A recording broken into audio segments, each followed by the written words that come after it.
ではこちらがビルダーバーグ第2のビルダーバーグ会議という、はい、ローマクラブですね。はい、これスイスにあります。スイスの本部です。ここはインテリのシンクタンク、いや圧力団体ただの圧力団体のことは間違いないですね。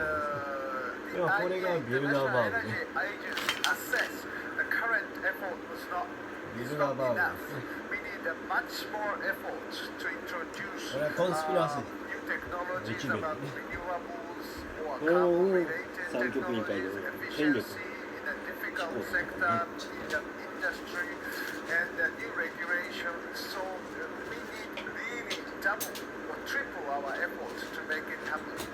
One of the areas which IA focused on is hydrogen. Hydrogen can be used to store the electricity generated by wind, which is very volatile and storage is the key element. So battery may not necessarily be enough, so hydrogen can be used. And also hydrogen can be used for steel, cement, some of the industries where the decarbonization is very difficult. So that's another area. The third one will be the hydrogen could be the new transformation for the sectors of oil or gas producing countries. If they can remove carbon dioxide from oil or gas or coal, then これどこだと思う？この東京でしょ。ああ、ちゃんと言及してるね。これがね、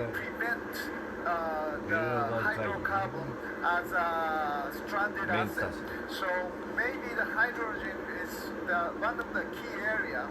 これわかる。そのビルダーバーグ会議のメンツたちがさ、やってる。そういうことでさ、こういう組織が増えたんで、表行きはコロナで中止じゃなくてさ、もうこういうの増えたんで、もう切り替わったよ、それだけ。日本に言及してるから、この通りね。はい、これ、辰巳亮太はボロッカス批判してます。辰巳亮太はボロッカス批判されてます。By definition, any disinformation narrative doesn't have good facts. They make their facts up. They're actually lying. This is why it's disinformation. So the challenge with disinformation actors is that the thing they have in common is they're really good storytellers. They tell a story that people want to believe. A lot of the time they will appeal to anger, they'll appeal to fear, they'll appeal to hatred. They will stop people from trying to get people so enraged. やっぱりみんな神やったからやっぱりね、ほとんど水は見えるボロッカス。ああ、要は水温機あるね、ノイズで。さあ、水浴びでした。水浴びをボロッカス批判してた。ああ、あげますね、最初から。ボロッカス批判してたよ。炎上しまくってたよ。That's a story where you're putting together evidence and you're telling people this is what happened, this is why it happened, and it appeals to a different sort of emotion. It appeals to curiosity, it appeals to problem solving. And so a lot of the challenge of dealing with disinformation is presenting the story of how the disinformation was created, how was the trick done, and you can lead people on the story and you can show them this person is telling you that here is a video of somebody attacking a voter at a polling station yesterday, but actually look, this video showed up on CNN 4 years ago in a different context. You can share that voyage of discovery with the person you're talking with, and then they will realize how the trick was done, but it will also sensitize them that the next time around, they'll be looking for that same trick. If you teach people very simple skills like searching for a photo online or searching for a video online, you can actually make them proof against that kind of reused content, repackaged content, not just today, but every time this kind of thing comes up. And so really dealing with disinformation, you have to have the facts, but you have to teach the skills as well. You have to give people the ability to solve the problems for themselves, because then you'll be appealing to their curiosity, you'll be appealing to their problem-solving senses, and you'll be appealing their sense of pride in actually exposing the story in the first place. And those are the kind of emotions which will then counter the anger and the fear and the hatred that disinformation actors try to target.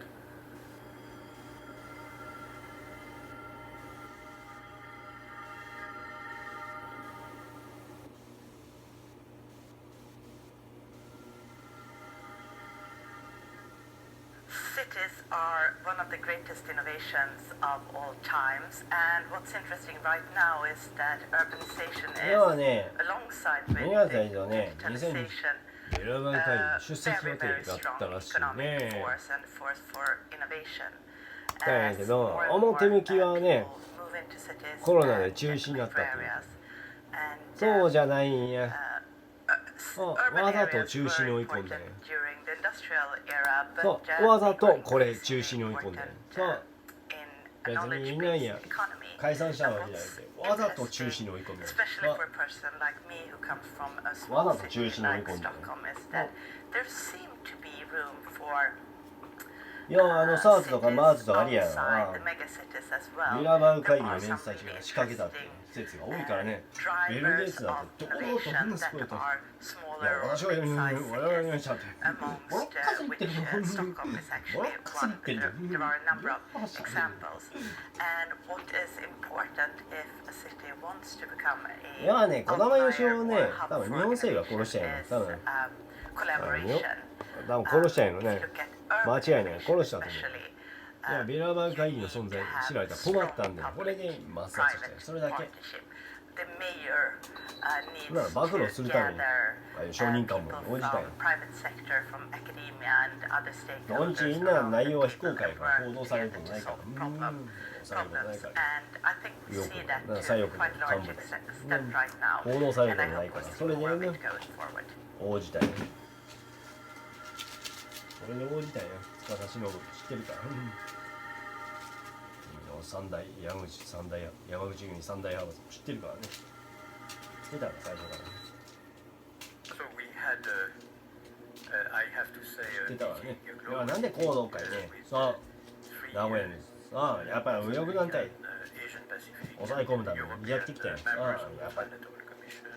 やっぱな立川の反省ここの右翼団体過激や入れ墨つけようが無理ごまかそうが無理やがって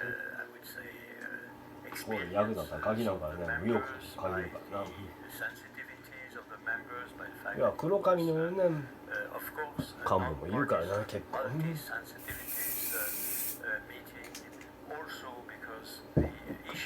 そういうことでしたいや立川の右翼団体むっちゃしつこくあんたどうだ通報するこういうことやよもう今度会ったら喧嘩するしやカス喧嘩これは揉めたいわ揉めたいよ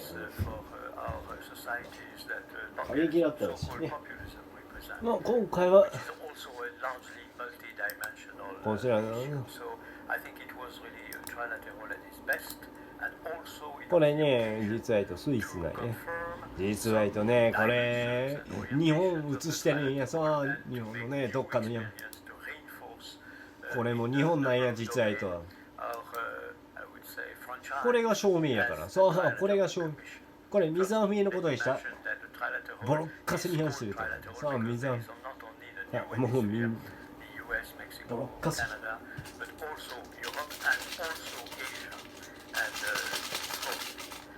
いや水はみが世界の独裁者だってそういうことでしたねいや、水以上に触れなかったら水はメーカーやっぱ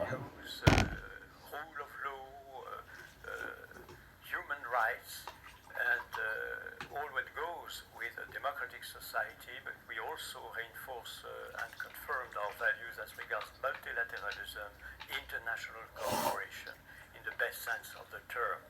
We also said that we would like to be more transparent than we were before at the level of the Trilateral as a whole, with a new initiative that we took, in particular the idea of having the display of sum up some of the issues that we would have addressed, and also with the idea of making known at the やっぱね、 level やっぱ辰巳状態 all バーニングの publications, articles, やっぱそういう子息子か interventions やっぱりそういう子息子やった be ら displayed 俺 or に published by the members of そういうことだ the やっぱそういう子 Commission. 息子や All ったら this, of course, as part of transparency and also as part of being more influential if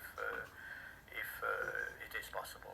We also は have い要は恩師教の連中が俺に対してサイバーテロ仕 in 掛け which て direction we could be more proactive そういう in ことした terms of オリックだよ communication, いろ display いろ of 田 our 辺エージェン ideas ス through 俺のくらい various って言 forms. ってた So this is something which we consider very important and is one of the major conclusions of the Trilateral Commission which took place in Paris.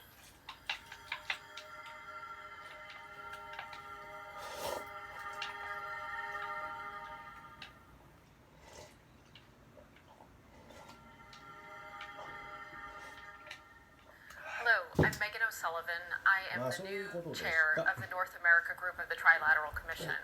I wanted to take this opportunity to say a few words about the Commission and about our future. As you may know, the Trilateral Commission is a storied institution and organization with 46 years of history of having an impact on big ideas, on bringing people together across different sectors and across 3 different geographies, that of North America, Europe, and Asia. But we are on the cusp of a new chapter, one that builds on that history, but really reorients ourselves and puts us in a position to make an impact in a very, very different world. And the reason why I have such confidence that the Commission can remake itself is because there is a need, and the Commission is well suited to meet that need. And that need is quite simply that in this day and age, in these political landscapes, the need is simply for more organizations, more individuals, more entities to take up the mantle of defending a rules-based order, an order that values and is committed to democratic principles, ideas like free trade and human rights. And we also have a need for more ideas to help us tackle new challenges, or certainly challenges that are new to this generation. And there are many reasons why I think the Trilateral organization is so well poised to meet this need. First and foremost, we are an organization that at its heart is a community of countries that share a common set of values, that share these commitments to these ideas about democracy, about free markets, about the rule of law. And secondly, we have a membership that spans policy, business, and academia and media.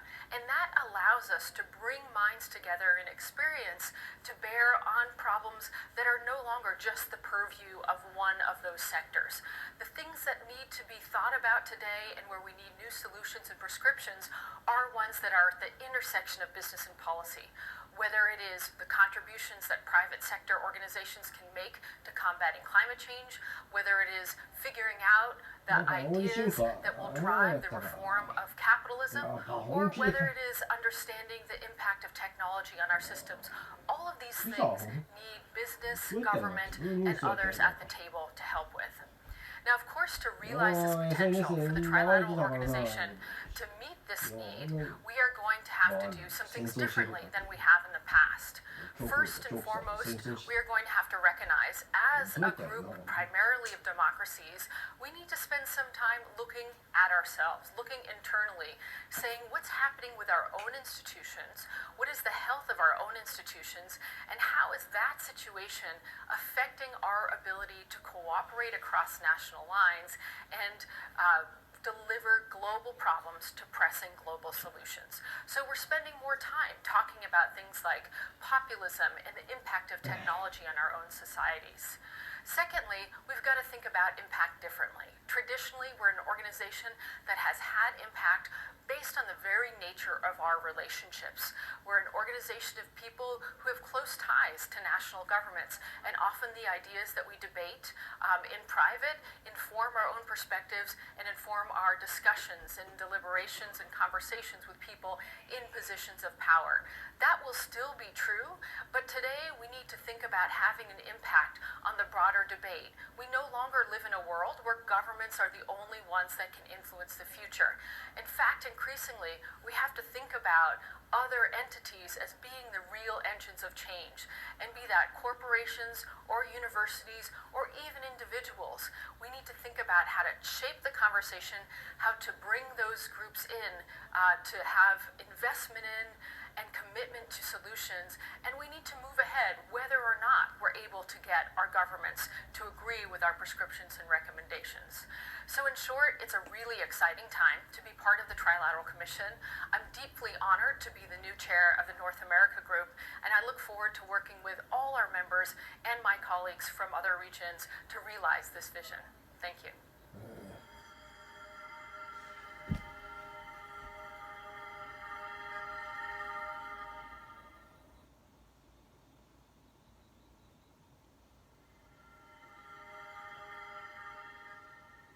So I'm Jane Harmon, and the question is, what is the future of political parties? I can speak to the U.S. more than anywhere else. I was a member of our Congress for 9 terms and left because it became so partisan and dysfunctional. At the Wilson Center, we study this, and there are some remedies to the problems. But bottom line, in the U.S., our tradition is 2 parties only. In Europe, there are multi-party systems in most countries, and we're seeing the rise of populist parties. In the U.S., we have no populist party. We have a Republican Party that is now dominated by our president, and we have a Democratic Party where most of the noise is coming from the far left. What we don't have is anything to represent the center, and that is the challenge for the U.S. going forward. That is something I work on, and that is something that the Wilson Center is hoping to improve. Because if we are to convey at least a majority view in the United States, essential to making our foreign policy and domestic policy effective, we need to reach for the center so that we have both parties participating. And hopefully we'll advance that goal here at the Trilateral Commission.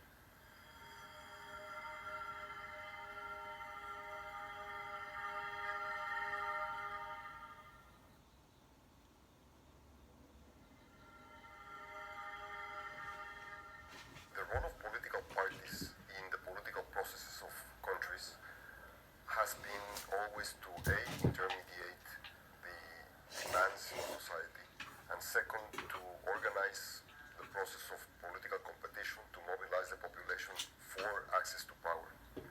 The first objective, the one of intermediation, has been badly eroded by technology, by the social media, because people have direct access to the politicians, to society in general, to make their demands directly to the people. However, nothing has replaced the means to access to power. And the problems that societies in the world all over are facing these days have to do essentially with the fact that governments have been unable to perform well. So I believe that the real problem is not political parties, but the lack of ability of governments to deliver in poor conditions.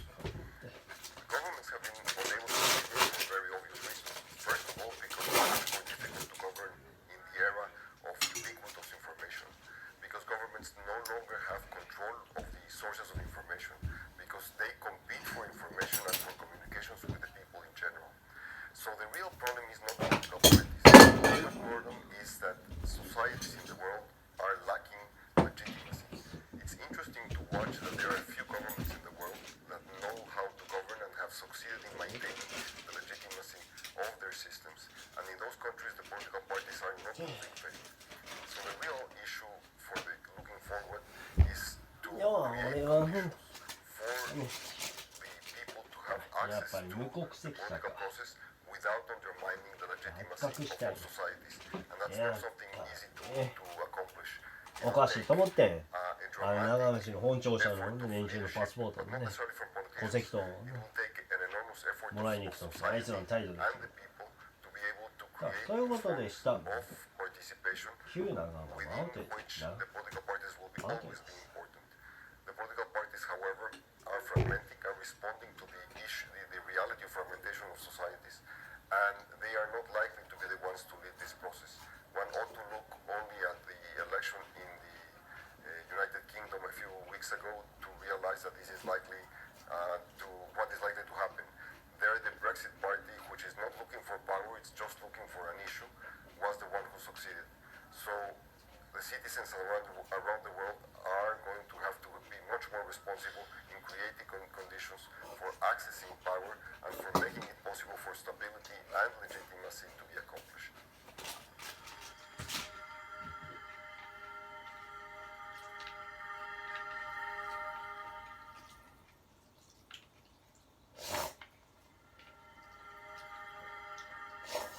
The best way for companies to serve the digital revolution is to build trust with their customers and to build trust with their employees.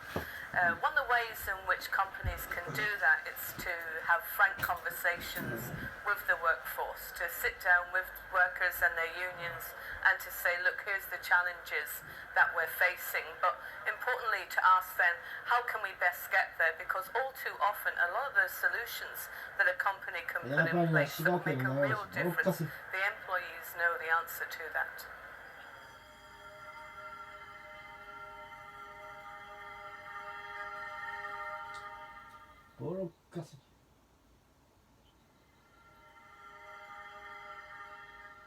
Multilateralism is not only the best, in many cases the only way in which you can deal with global issues, because we're dealing with global challenges and therefore you need global solutions, you need multilateral solutions. They take a little longer, yes, of course, but once you get it, then they will stick around for longer and you will get greater ownership, and therefore you will tend to have more effective solutions. The other way is that, of course, unilateralism is always about who is stronger in a bilateral relationship. And therefore, by going multilateral, what you do is you balance, and all the opinions count. Of course, you always have the bigger countries speak louder, but the differences are less, and also the needs of the smaller countries, the needs of the developing countries, the needs of the groups in a society that are left behind, then they are much better addressed by a multilateral approach. So yes, today we need multilateral more than ever before.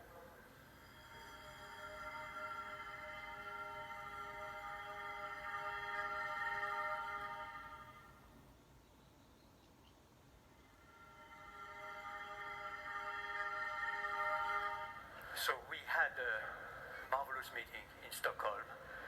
We could address all the issues that are of very great importance for the European and also at a global level. It was marvelously organized by the host of the Swedish chapter, and we appreciated enormously their organization. All the panelists were very, very stimulating and interesting.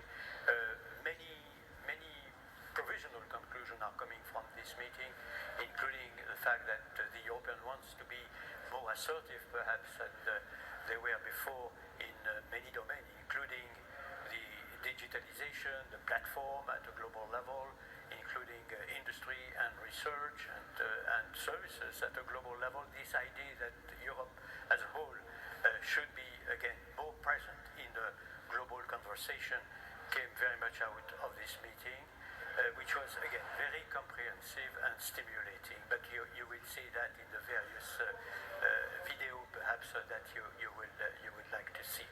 Now, I have to give you a new rendezvous. We have rendezvous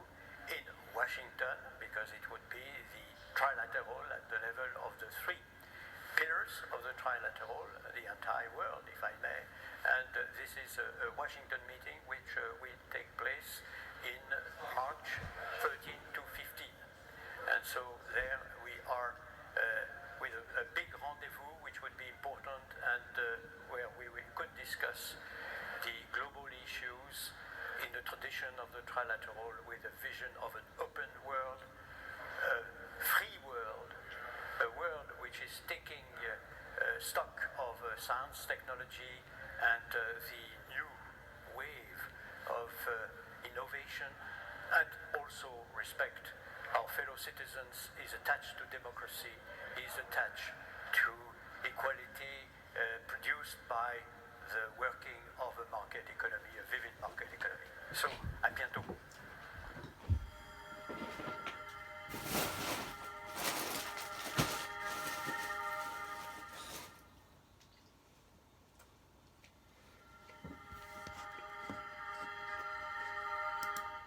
Concluded the meeting here in Stockholm of the European section of the Trilateral Commission. I think it's been a great meeting. I think we've been able to have a dialogue on a lot of the issues that are of concern to all of us. Where are we going on the climate issues? How is the digital transformation going? What is the security really going to look like in the digital world? Where is Russia heading? What are the Americans up to? What will be the consequences of Brexit? So virtually all of the issues that are topic of concern to us Europeans at the moment have been on the agenda during these particular 2 days in Stockholm.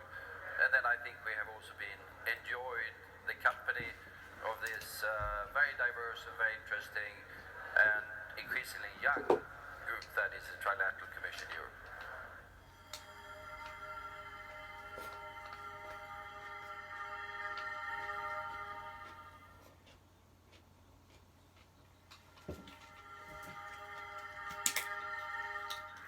I suppose the question we're all asking is, will the Brexit saga ever end?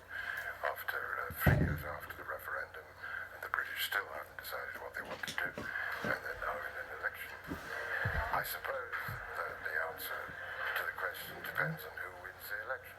In order to try and answer that question, we have David Lidington, who was Mrs. May's number 2 in the last government, and who chose not to serve under Mr. Johnson, the current Prime Minister, and he's going to tell us who's going to win the election and whether that's going to bring things to an end. And I'm going to disagree with whatever he says.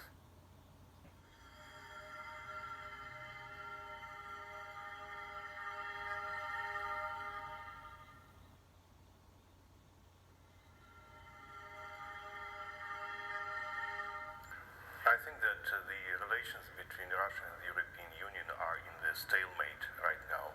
There has been no major movement in either direction since the European Union accepted the so-called 5 Federica Mogherini principles almost 4 years ago. Both sides apparently believe that time is playing on their side and they can sit on their hands waiting for something to change. However, I think that on both sides we see more and more fatigue and more intention to start gradually rebuilding this relationship. I do hope that if the Normandy summit in France turns out to be moderately successful, we might see new openings because, of course, Ukraine remains the major stumbling block on the way to better relations between Moscow and Brussels. If we're able to create at least some positive dynamics there, it would be easy to proceed on other issues where Russia and the European Union have common interests.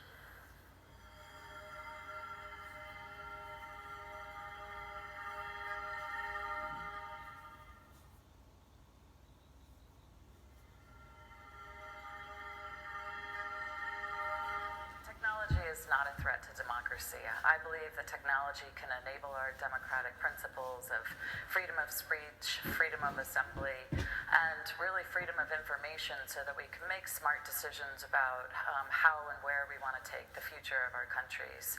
I think we have to be mindful of how the technology can be used against us and educate our citizens about those risks. But I think that technology truly is an enabler of our society and that we should continue to embrace it, not refrain from it. To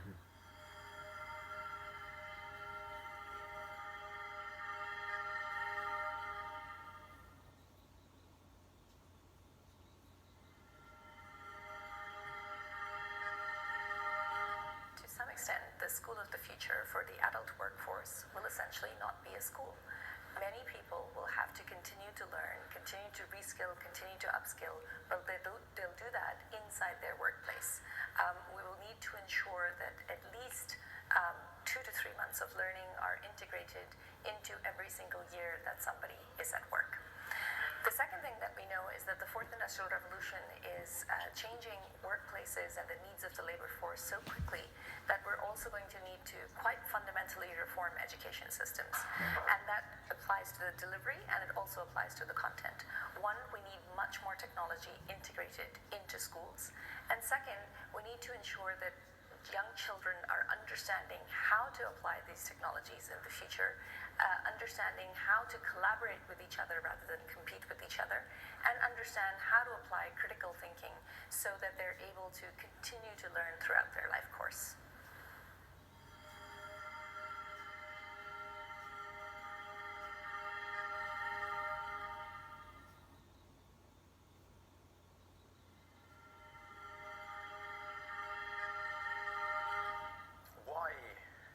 So many unicorns up here in Nordic countries, and I think especially if you look at Sweden and Finland, Estonia, of course, in a class of its own. I think that it starts with fantastic education. We really have a foundation of education here in Nordic countries that doesn't kill initiative, doesn't kill creativity, and of course that is what it takes to be an entrepreneur. You need creativity, you need to be able to take initiative. So I think that's something that is really enabling this whole thing here up in the north. And then of course we have fantastic catalysts, events like Slush that are very, very different from anywhere else in the world. We actually let our young people take charge. So if you look at Slush, you know, it happens every year in Helsinki in Finland.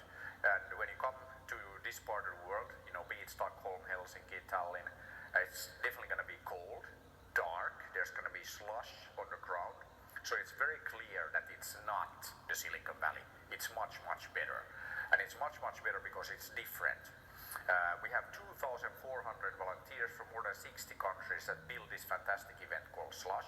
And it's really the young people, they're volunteering, they're there doing and making that happen because they want to be there, they love to be there, not because somebody told them that, you know, please do this, please do that, but they're there because they want to be entrepreneurs, they want to make things happen. And they build this event for a few years, the best and biggest on the planet, and after that they go off and they build fantastic startups. So I think that the whole Nordic model is about enabling people to do things and giving the people, the young people and all of us the skills needed to be successful. We also have a fantastic safety net, so we all know that when you try to do new things, more often than not, you fail. And what do you do then? Hopefully you don't end up in the streets, you know, and dying, but actually you try again. And I think that here in the Nordic countries, it's fantastic to be an entrepreneur because you're not, if you fail, you're not going to find yourself without a roof over, your head, but you're actually, you have a safety net. You can go out there and you can try again, and before you know it, you build your first unicorn, and after that, hopefully go and build the next one. So I think that is one reason why we have the highest density of unicorns anywhere on the planet here in Nordic countries, and of course, our friends in Estonia are really in a league of their own in this. 1.3 million people, and they have 4 unicorns, Playtech, Skype, TransferWise, and now the latest one being Bolt. 1.3 million people, 4 unicorns, that's more than 10% of all the unicorns in Europe actually. So the rest of Europe needs to get its act together. And then I think that if you look at this unicorn per capita, in China they have more unicorns than anywhere else, 200, but they also have more people, 1.4 billion people. So if you do the math, in China, you need 7 million Chinese people to build just one unicorn company. While in Estonia, they are much more efficient. Only roughly 3,000 people you need to build one unicorn. So that's actually quite exceptional. So I think that we should all be more like Estonia, and that's something that we can definitely strive to here in Europe. So let's go out there and do things, and we'll end up with lots of new unicorns all over Europe.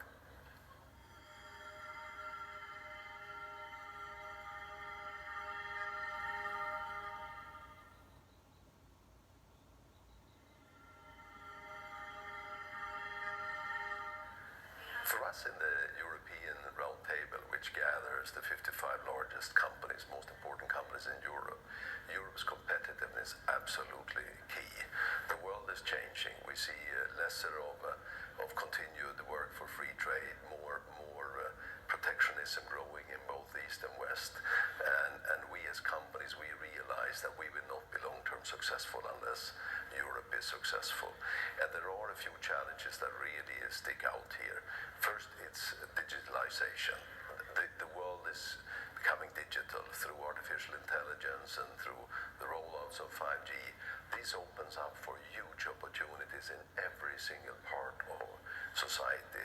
But Europe is lagging behind here. We need to speed up there. We need to invest more, do more. Then we have the Green Deal. Europe is in the lead in this. And this is an area where we can take advantage of business opportunities, and it's important, of course, for the planet. So that's an area where we also have to come together. And then, of course, we are believers in free trade or freer trade under agreed rules, and this is now a threat, and we need to stand up for it. But also, we need to be realistic and make sure that we navigate this new landscape in an effective way.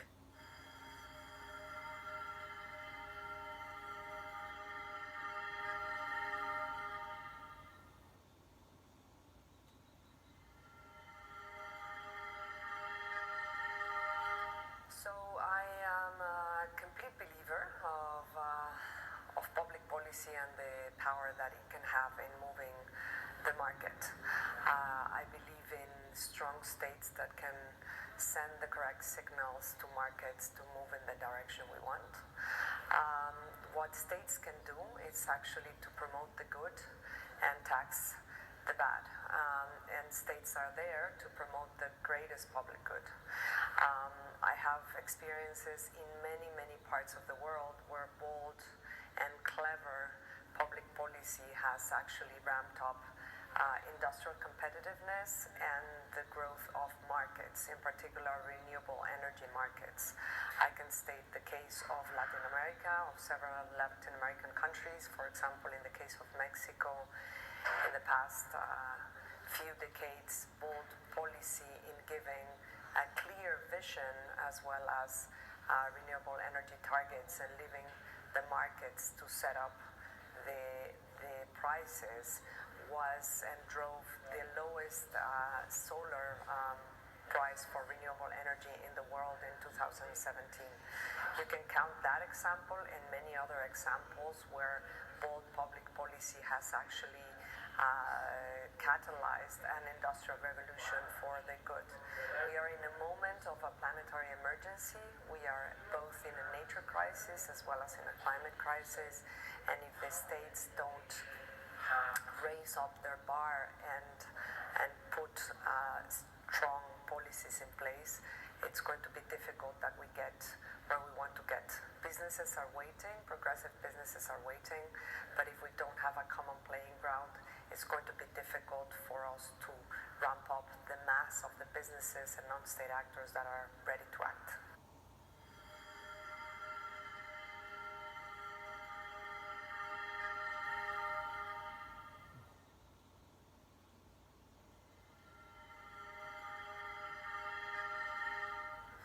Well, on the one hand, the European Union is very well equipped. We have been doing quite a lot of trade agreements in the world the last years. In the European Union, the Commission negotiates on behalf of 28 member countries, which gives us a big strength. We just concluded agreements with Canada, with Japan, with Singapore, with Mexico, and others are in negotiations. But of course, with the changing climate, with countries not respecting WTO rules, countries going increasingly bilateral, there is a challenge there. So we are looking at how to reform our policies, of course, to be still able to do trade agreements, to strengthen the WTO and reform it with other like-minded countries, but also to protect ourselves against countries who are not playing according to the rules, and to make sure that the level playing field is respected. We have changed our trade defense mechanisms. We have implemented a coordination mechanism for investment screening, and we are looking at how to sharpen our tools, and this will be a key issue for the new Commission coming in as well.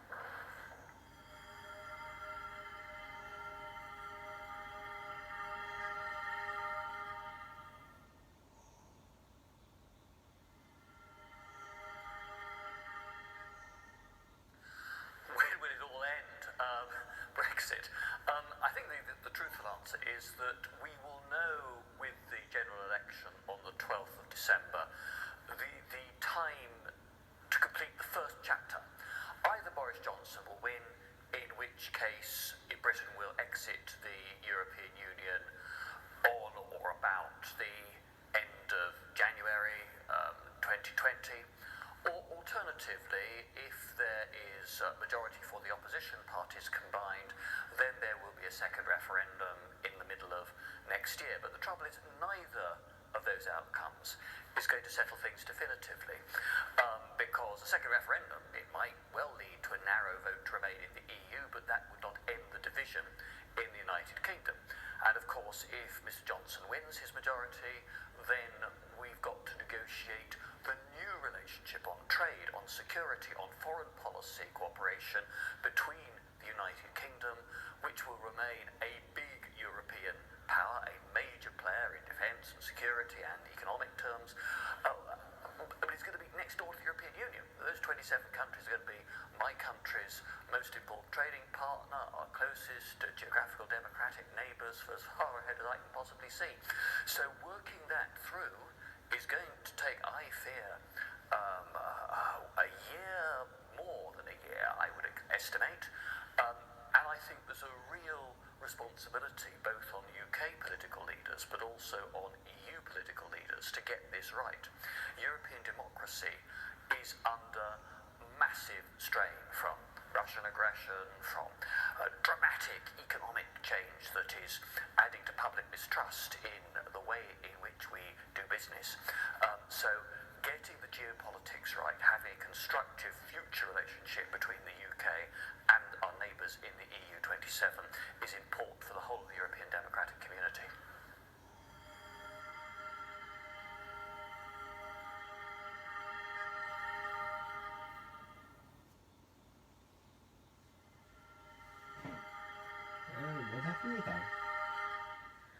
I don't think anyone wins in trade conflicts, and even the word war is, I think, a bit overstated, because wars end up being zero-sum. One wins, one loses. And in the case of trade, it should be a win-win operation. So I think the analogy is mistaken, and by closing off your own markets, you increase costs to your own people. In the United States, about 50% of imports are for commodities or intermediate goods, so if you raise those costs, you raise costs for manufacturers and consumers in the United States, or same would be the case in Europe. And in the case of the US and China, I think that we're in a very dangerous situation. I think that there are many reasons and frustrations with China. Some of them are justifiable about forced technology transfer, intellectual property rights, reciprocity. There's also concerns about Chinese security and other policies. But I think you can find allies within China on a number of the trade issues, and you actually want to try to keep pushing both sides to a rules-based system. So I think that the path that we're on with China has led to more of confrontation. And in fact, what you're probably going to need to see is some combination of competition, cooperation, and confrontation, or at least drawing lines on some issues. So I think with a country as big as China, you need a more multifaceted policy.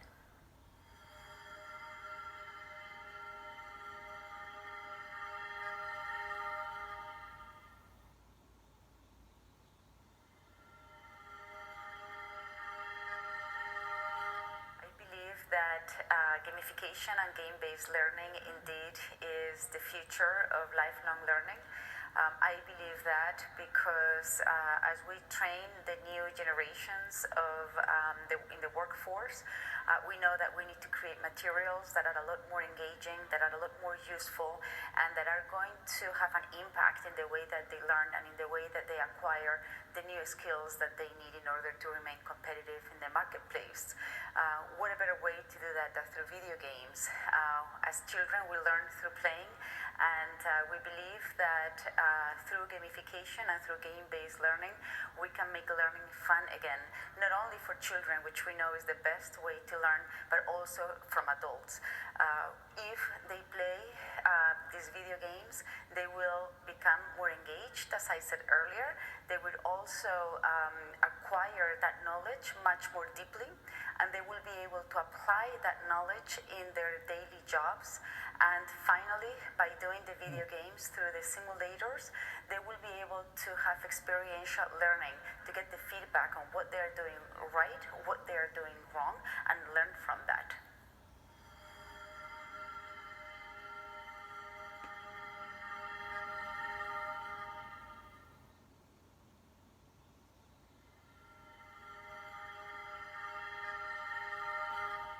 Very clearly, I think the world is moving towards a circular economy. It's a necessity.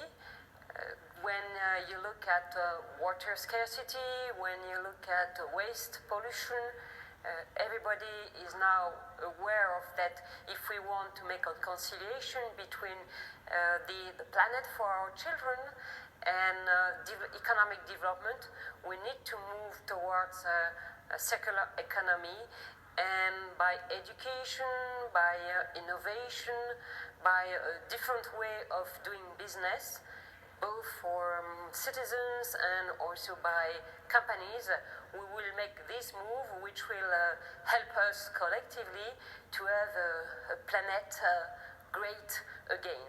Thank you.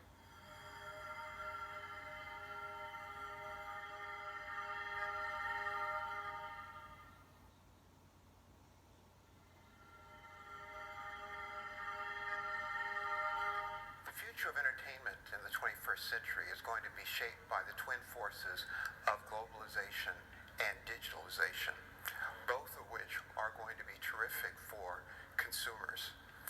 Digitalization means that people will be able to consume entertainment wherever and whenever they want, and globalization means that that opportunity will be given to people around the globe. While there's some concern that large companies are going to dominate the future of the entertainment landscape, I actually have a different view, because I feel that digitalization is very empowering to creators. And when you think about a phenomenon like YouTube and user-generated consumption, these are powerful, powerful forces. Similarly, digitalization has allowed the falling of distribution barriers. So not only is production much easier, but the ability to distribute it to people is much easier. And we're really living in a golden age of entertainment with many more choices than we have. And that also means a greater democratization of ideas. And again, all of this is happening on a global scale, which is really enabled by digital technology.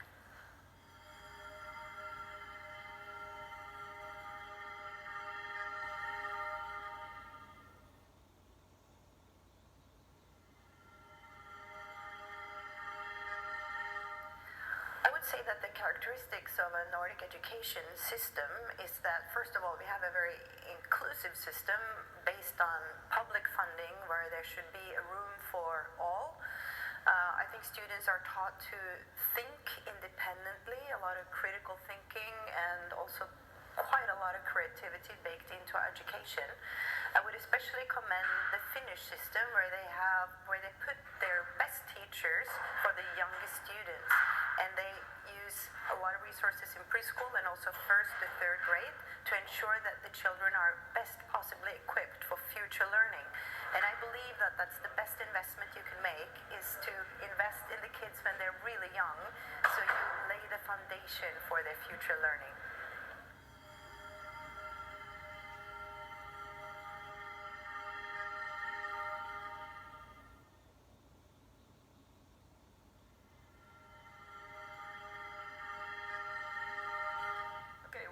is actually the biggest threat from cybersecurity for Europe?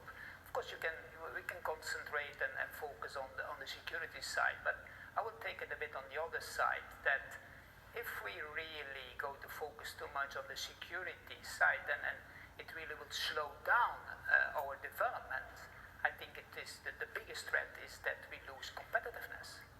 And that is for me the whole part, because if we want to be leaders in innovation, we should also know innovation, it has two aspects. First, I think you must have a great idea, but you must be the first. So that means speed. And we must make sure that I think we have an ability to be innovative and to be the first and to have speed. So for me, that is the biggest threat of cybersecurity, to get a slowdown.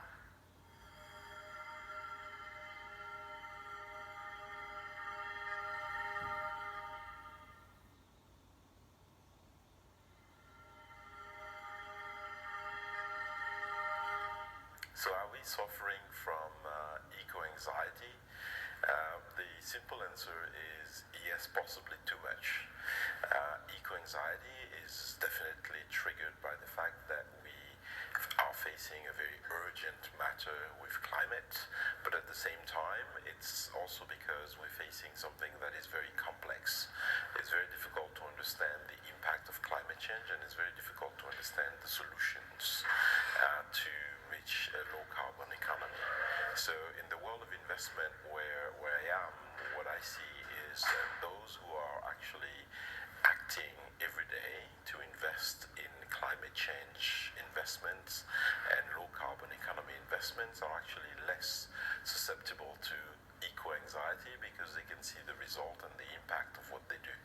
But really what is needed to decrease this anxiety is more examples of impactful investment, change of behavior in society that would actually bring people to less anxiety.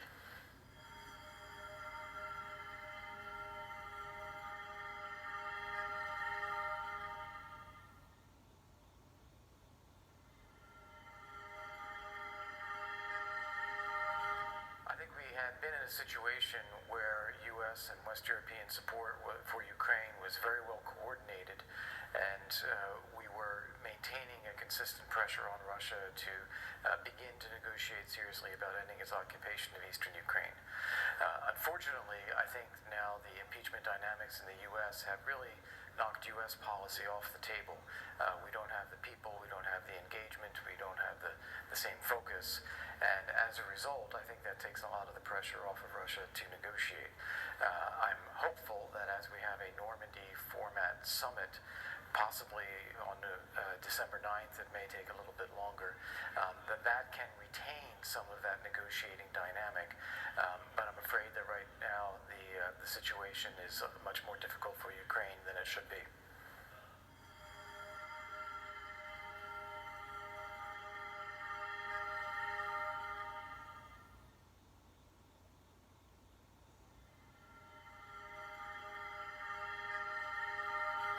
What is the role of civil society in modern Russia? I would say it's a very important issue. Why? Because in Russia, political competition is limited, there are no real opposition parties, so the society stands up to the autocratic regime through organizing itself, through building trust, through providing public goods that a corrupt and inefficient state cannot provide. And it's not just protesting corruption, it's not just about asking for democracy and rule of law. Civil society today is working on helping the poor, helping the disadvantaged, fighting domestic violence, promoting gender equality, defending minorities. So this is actually where the European future for Russia is. And luckily, with the new communication technology, with internet, it's easier to organize itself, it's easier to inform itself, and it's easier to promote change, creating new Russia that eventually will become part of greater Europe.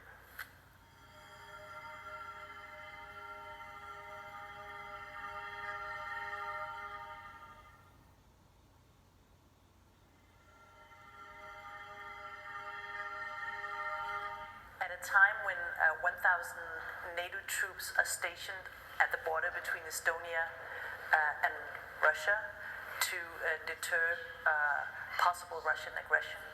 When President Macron is speaking about what he calls cercle concentrique, when citizens in Moldova and Georgia are questioning whether Europe and the US will come to rescue if there is a security guarantee, and when sanctions against Russia and counter embargoes have become kind of the very essence of the idea of a European security policy, well, what can we expect from Russia? We know that Putin is actually more popular than most of his competitors. But will Medvedev be a different leader than Putin? In short, can we expect a different kind of trajectory from Russia in the coming years when the bureaucratic elite inside Russia is focusing more on digitalization than what some might call modernization? As always, the views on Russia are diverging.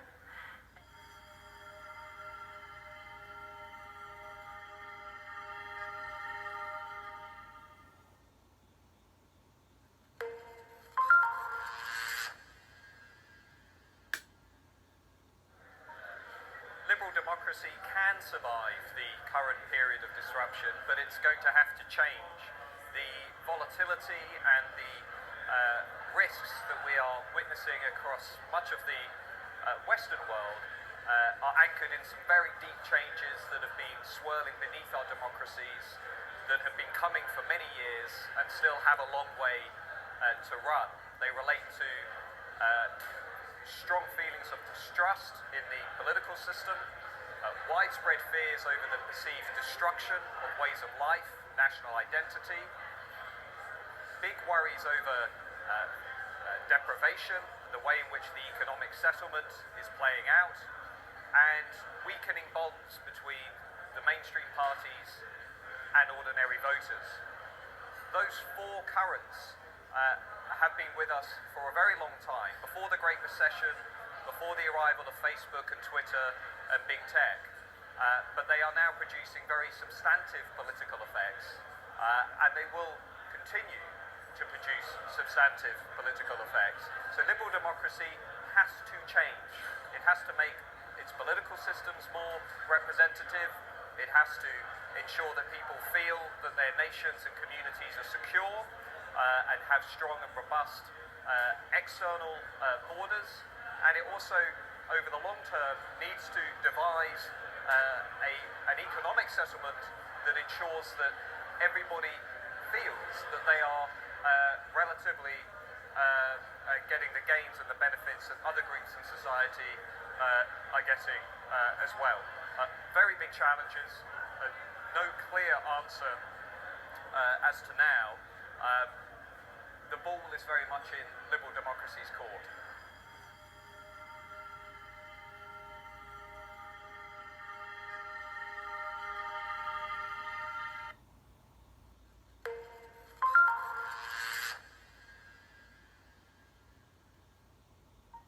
So bringing Trilateral to Slovenia means also bringing Slovenia to Trilateral.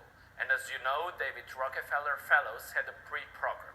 It is our pleasure that we connected them at the MCHEM breakfast with Slovenian Business Society. They were talking about the global issues and how connected the world is, with some local representatives and even some members of Trilateral.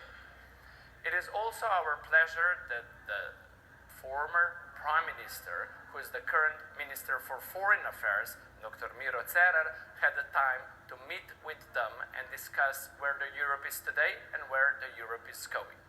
And of course, we have finished our program with amazing lunch with Professor Diana Zohar.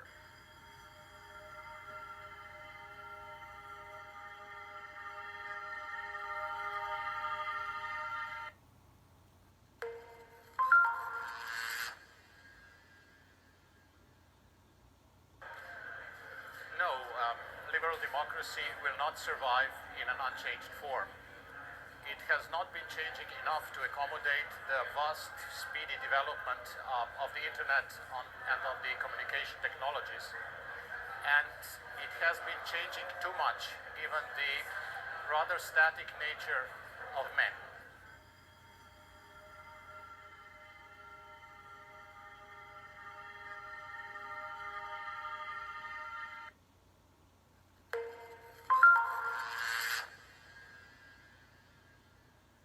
Do you have a crystal ball? We're in the middle of a psychodrama in Britain, political and social, and it's very hard to predict how it will end up.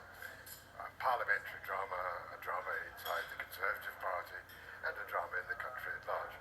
I do not think it is certain that the British will leave the European Union.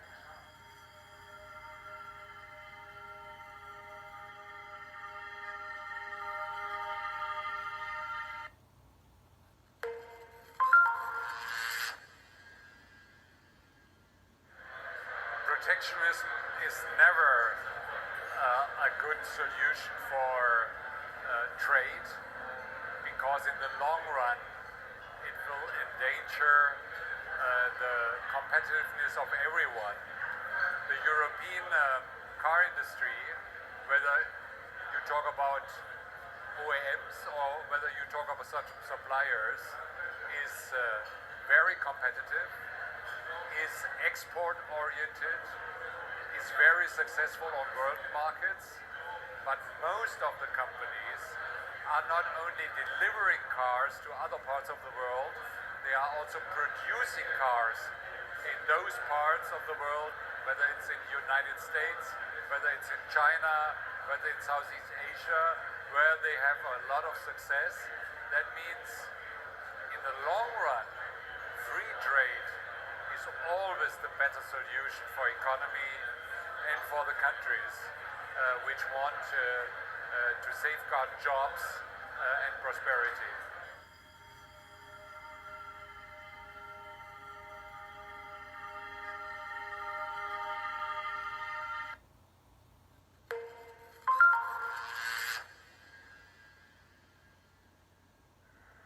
A quantum leader is a new paradigm leader who realizes that the world is holistic. All things, all people, all problems are interconnected. There are no others. There is no separation. I am you, you are me. Thus, a quantum leader would say the problem of inequality very differently, or the problem of identity very differently, because we are not separate, atomistic, isolated individuals, and our problems are not separate, isolated, and animistic. A quantum leader is ethical, is moral, has compassion. A quantum leader is self-aware. A quantum leader celebrates diversity. A quantum leader asks fundamental questions, always questioning him or herself, questioning assumptions, questioning the way things have been done, questioning the norm. Someone who lives at the edge of chaos, who shakes things up, who thrives on uncertainty, who thrives on chaos. A quantum leader is filled with compassion, and a quantum leader feels called to lead, called to serve. There's a sense of purpose, a sense of higher meaning in his or her leadership. A quantum leader is a servant leader. He exists to serve others and to serve the world, indeed to serve the universe.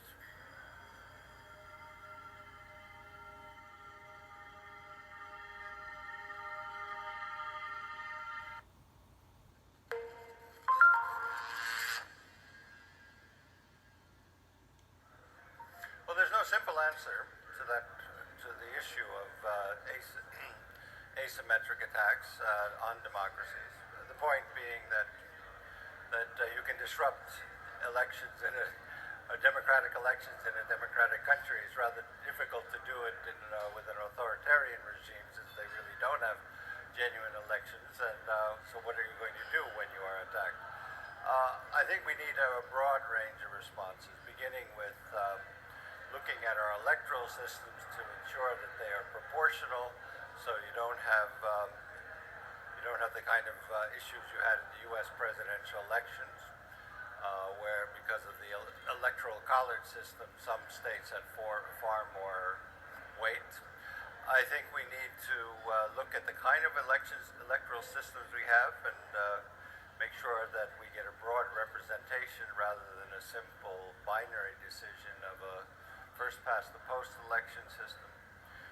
We need to think about our asymmetric advantages. We have rule of law. That's pretty important. It's interesting. The authoritarian regimes all place their money abroad in places where there is rule of law. Why? Because in an authoritarian regime, you can just lose everything all at once. Someone takes your money. Whereas if it's in the West, or rather in a rule of law country, then that's unlikely. Well, maybe we can make it more difficult to keep your money here. Or we can be much more, we definitely should be much more transparent about ownership. After all, much of the money laundering that we've seen from the authoritarian states that are attacking us goes through anonymous shell companies. These are, again, issues that need to be taken up by government authorities in order ultimately to defend democracy.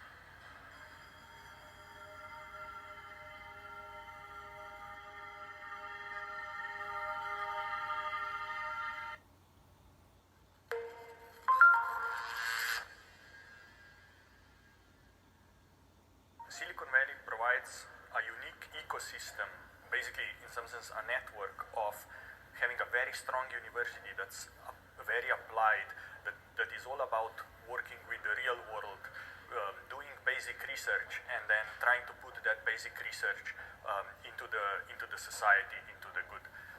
An important thing, I think, is also that it's a social network of sharing. Is that basically in California there is no non-competes, so people move around freely, and this means that the flow of innovation is much faster. The other important thing is the size, the critical mass, again, of very large amounts of talent, so that companies can be scaled up very quickly. For example, in my own experience, I started working with Pinterest when there was less than 200 of us. 3 years later, there is a few thousand of us. And the company culture and everything wasn't lost, and the new people got hired. And then I think the last thing is that universities, as well as kind of companies, focus less on protecting their IP and really trying to move as fast as possible. Because if we think about innovation is about moving fast, and it's not so much about building walls and figuring out how to do the next step very carefully. It's really about running and iterating fast. And if we run and iterate fast, then the success will be there, and kind of little details don't matter that much. And I think this is important from the viewpoint of university, letting the research be put in the public domain and really benefit the environments in which the university's professors operate, as well as in terms of companies sharing the information and flow of people with each other. So there is, for example, in Silicon Valley, a lot of different seminars, people from one company visiting the other company, sharing quite openly actually what they are doing, writing academic papers, again talking about their latest solutions, so that we are all up to date, and the entire system can kind of help each other in terms of making the most innovation and the most progress in the short amount of time. Because I think the question is not can we innovate, but the question is, or can we invent something? But the question about innovation is, can we be the first ones to do something? So it's as much about the speed as it is about the substance.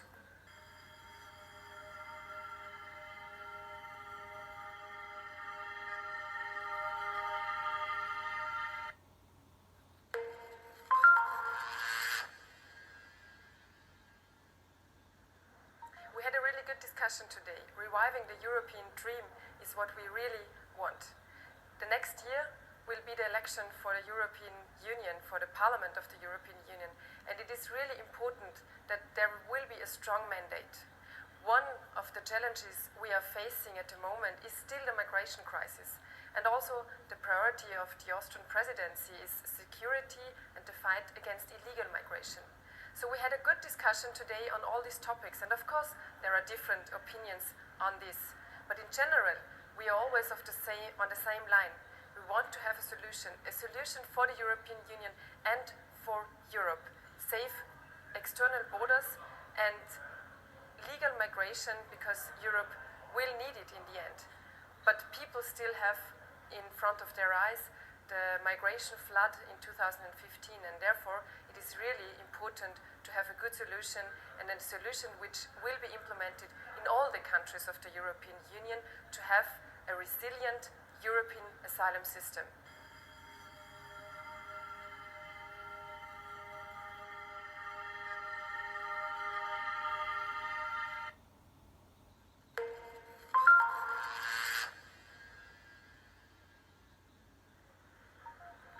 Migration is currently one of the key issues of European citizens, and my view is that it will remain so, especially because migration is here to stay, and it will probably increase in numbers and complexity because of the political consequences of wars, the terrorism, but also because of the climate change. I think, in my view, migration is needed in Europe. I think it's something that we can benefit from, and I think that we need to change the narrative on this. First and foremost, us as politicians. Actually, the demographic of Europe says that migration is something that we will need in the future in order to maintain and grow our economic development, the quality of life. And I think that we should also go back to the European shared values and the human values that are, I think, the foundation stone of Europe, so that together we can change, as I said, the narrative and help these people, but also help ourselves grow and develop further. Thank you.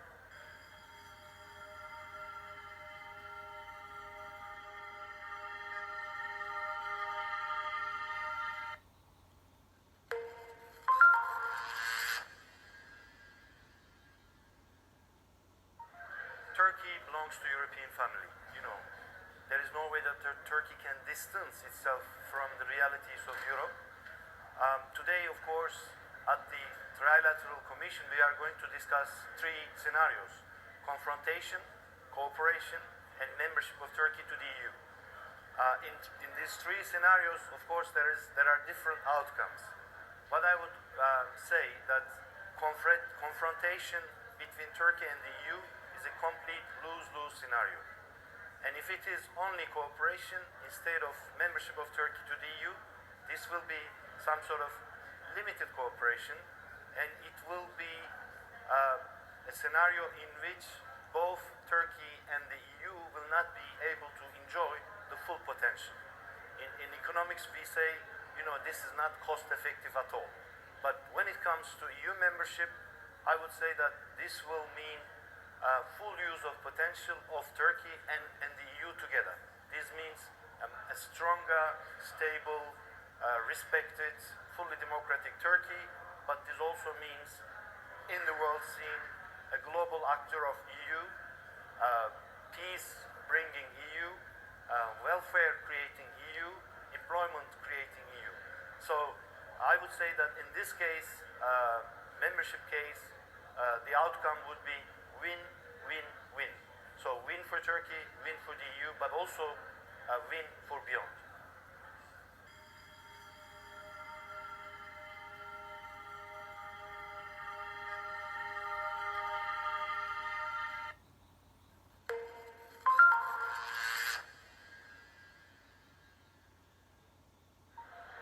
You will have to define what you mean by Europe and the European Union having its own army.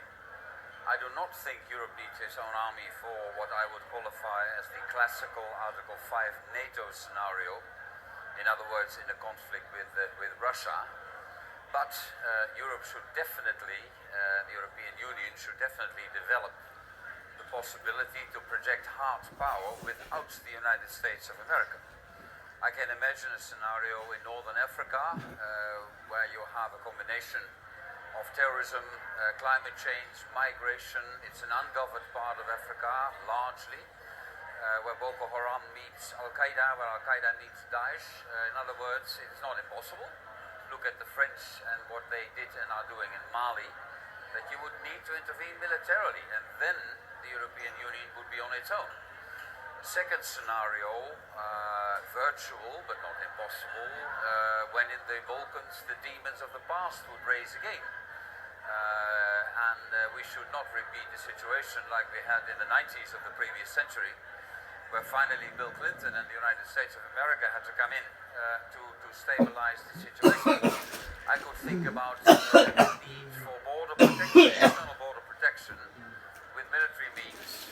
You're a bit on the border here between the military and the military police, the gendarmerie in French. In other words, if that is meant by President Macron and Chancellor Merkel with the European army, I can follow them. What we should not forget, by the way, is when you talk about European military intervention, that's why I like the qualification European army not much, is that there will always be national parliaments who will decide if those soldiers will be sent into harm's way. So they will not, I hope, talk about a European command and a European Parliament which decides this goes to the heart of the sovereignty of nations, and those nations will want to decide themselves. I see the way out as presented by President Macron of France, the European Intervention Initiative, where you can build coalitions of the willing outside the EU institutions. You can build coalitions of the willing, which you will always need for such kind of military operations. Advantage of a coalition of the willing is that after Brexit you can keep Great Britain on board, because they will not anymore be a member of the European Union. At the same time, PESCO, the Permanent Structured Cooperation, should of course continue, important project, but rather bureaucratic and rather cumbersome. So that would be my answer to the question, does Europe need its own army?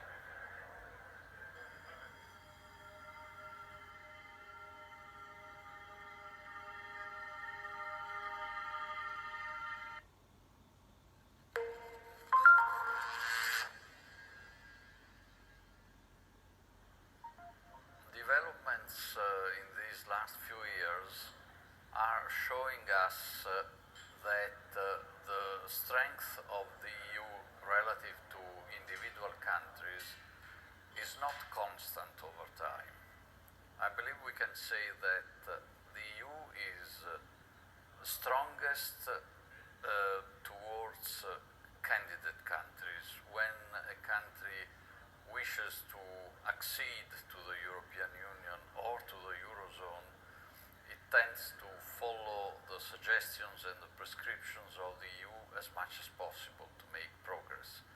And that is the moment when the magnet effect of European integration is really great, and by the way has induced countries in the past, if we think of the Balkans for example, also to establishing better relations among each other in order to qualify for membership of the EU. Then the problem is that sometimes relative vis-à-vis member states, the EU is not so strong in terms of leading them to respect its own rules as pro-Europeans would like to see. And we can even see in recent years, for example, a greater leniency in terms of allowing infringements of the Stability and Growth Pact. But then the most recent experience is how difficult it is for a country to leave the European Union if it so decides. And the monumental example of Brexit shows us that vis-à-vis a member state which wants to leave the European Union still has quite a remarkable power. We have seen in the case of the negotiations on Brexit the EU displaying really unexpected unity among the 27, also thanks to the skills and determination of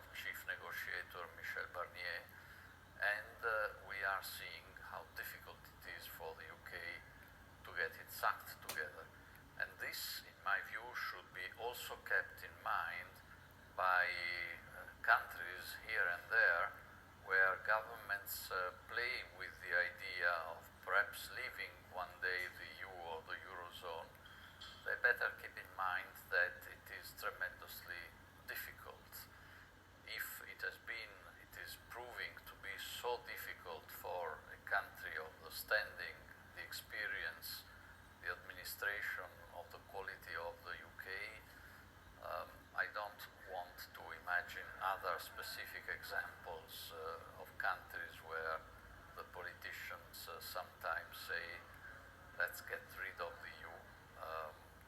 Not only I have no idea where those countries would end up, but also they would suffer very, very much in the process.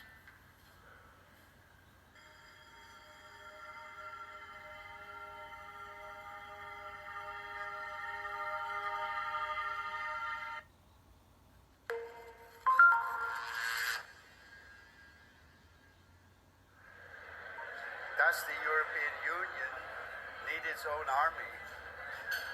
Well, here's what I think.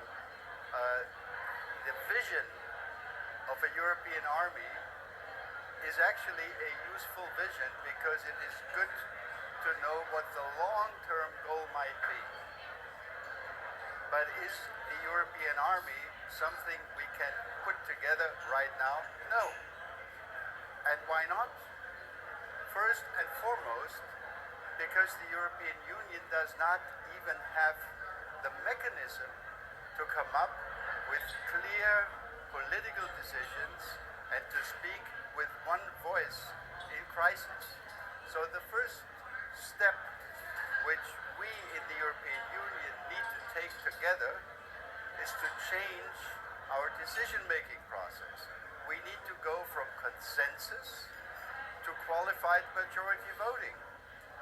We need to learn that all of us, whether we are 27 or 28, will only be listened to, will only be respected, and can only be a military actor in the world if we speak with one voice. And that requires majority voting. So that's step number one. And the next steps are capabilities, and we will need to work on that also. And then we can think of the long-term vision of a European army.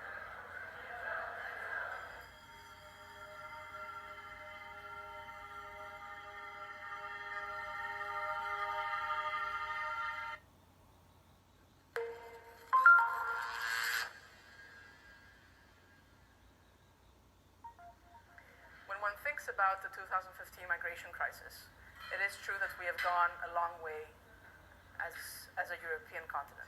And we've gone a long way because in 2015 we were hit with a massive crisis. Hundreds of thousands of migrants coming to Europe's shores. And that is not the case anymore. It is true that the overall numbers have decreased. But is that enough? Is it enough to just look at the overall numbers?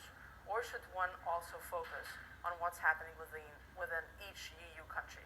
And I say that because there are certain EU countries, such as Greece, such as Italy, such as Spain, which have taken a far greater hit than others when it comes to migration crisis.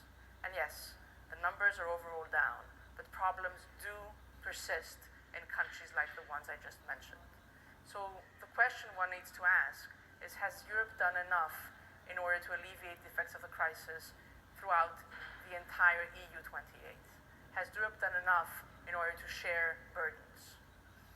And I say that particularly because when one looks at the figures regarding relocation of refugees across Europe, then one will realize that not enough has been done in that direction.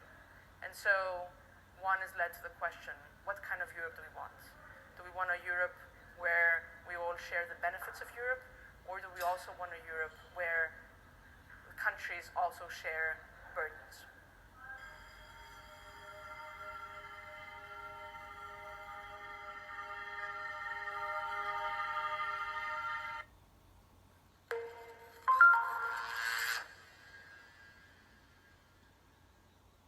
What can we do in order for democracy to survive? So I would like that to be the main theme for our conversation, and I can simply leave it with at that and ask you, so what does it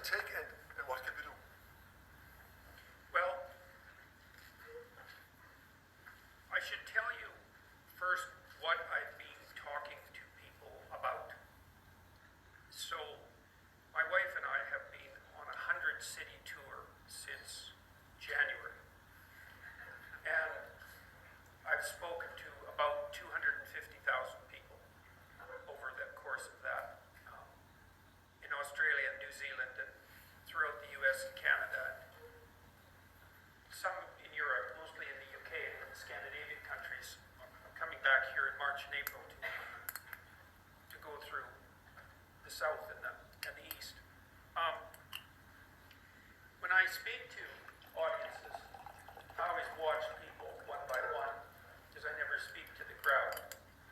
And I always listen to the entire audience, because what I'm trying to manage when I'm speaking is to put everybody in the same place so that there's dead silence. Because if there's dead silence, that means that everybody's concentrating on the same thing, and that everybody has come to a collective agreement that that thing is of substantive importance. And the most reliable means of silencing an audience of 2,500 people, regardless of where that is around the world, is to make a strong case for the relationship between suffering, meaning, and responsibility. And the case for suffering, I think, is quite obvious, because one of the things that I point out to my listeners is that life has a tragic element, and we all are perfectly aware of that, and that we're subject to that as fragile and finite creatures, and that that tragic element is amplified by the human proclivity for malevolence at a psychological level and at a social level. And that's the reality that we find ourselves confronted with eternally, in some sense. And that the proper antidote to that is not the pursuit of happiness, and it's not even the existence of the individual rights that are part of the substructure of a democratic society, but the willingness to accept voluntary responsibility for those preconditions and then working to rectify them. And the corollary of that is that it's almost inevitably the case that people find the meaning that sustains themselves through suffering and that enables them to be motivated sufficiently to constrain their own malevolence is to be found in the adoption of responsibility. And it's surprising that a message that has that much weight, let's say, and that little frivolity, because there's no frivolity, let's say, in that, silences people. Can democracy survive? Well, first of all, if you ask the typical person in a democratic society whether they would like it to survive, the resounding answer to that is going to be yes. The people who are working to undermine it are a tiny radical fringe on both ends of the political distribution, let's say, with a disproportionate amount of exposure and power. And the people in the middle are lost in some sense without a uniting narrative. And a huge part of the narrative that has united democratic countries since their foundation isn't the doctrine of rights. And it's not the doctrine of individual happiness. It's the doctrine that the individual is the sovereign foundation of the polity and maybe of the cosmos itself, which is something that I happen to believe, given the important role that consciousness plays in existence itself, and that it's useful and necessary to call to people to remind them of their responsibility as sovereign individuals. And so I'm encouraging people to develop a vision for their life, to adopt full responsibility for themselves in a manner, and not in a manner that pertains specifically to their narrow self-interest or happiness, but to something that's much broader in scope, to think that each person should take on the voluntary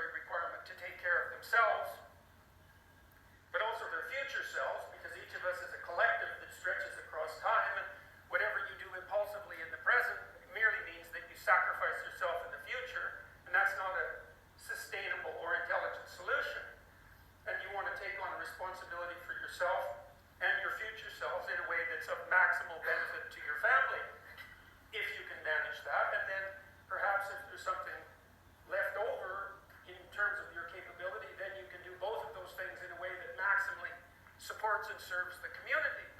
And for many young people, that's something they've never heard, is that we've made a very bad case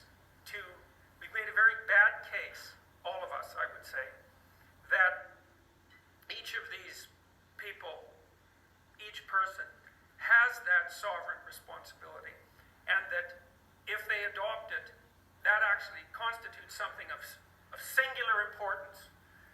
And that's an old religious idea, in some sense, that each person has a soul, let's say, that is somehow a center of reality itself, and that needs to be manifested in life itself, and that if it isn't manifested, then something of tremendous value is not brought forward, and worse, and this is the end of the case, let's say, and worse, to the degree that that's not brought forward, then something hellish moves in to take its place. And people understand this sort of thing a lot more clearly than you might think if you explain it to them as if they might understand. And then it gives them a series of purposeness that straightens out their life.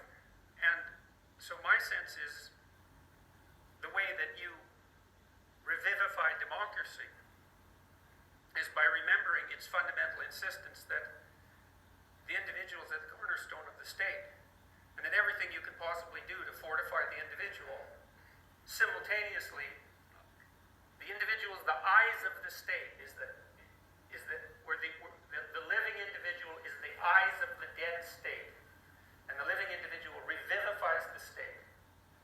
And to the degree that we forget our concentration on the sovereignty of the individual, right, the divine sovereignty of the individual for that matter, then we undermine the foundation on which democracy is based. And then people look for alternatives. They search for meaning elsewhere in extremist movements of one form or another, or they collapse into a kind of nihilism that's completely counterproductive. And so, so that's been my experience.